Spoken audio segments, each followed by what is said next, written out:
The Convenience Fee Surcharging Settings page is the page that allows you to configure these settings for your virtual terminal, so going in through the credit cards or electronic check links in the main menu, or for customers who are checking out through the QuickClick shopping cart system. This is off by default, but you can activate it by checking the box, and then a few options will appear. By default, we go to no surcharge, but you can select fixed or percentage, and this will determine, again, what will show up in the virtual terminal. I'm going to say fixed. And then you need to tell us what your fixed surcharge amount is and what the percentage is. If I'm doing a fixed, I'm going to say $2. And if I'm doing a surcharge percentage, I'll do 5.5, so 5.5%. I can hit save.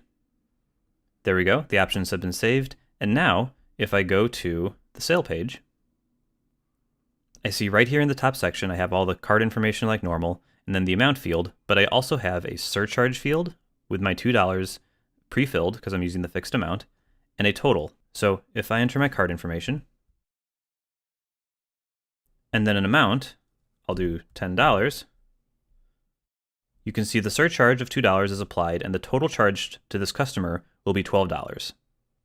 I can change that to percentage, in which case that changes to my 5.5 number, and now I'm charging $10.55.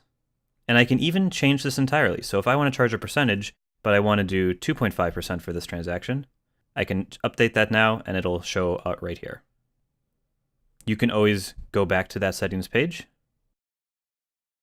change these at any point, and if you ever want to turn it off, just check the box, and now they'll be off. So when I go back to the credit card page, those options no longer appear.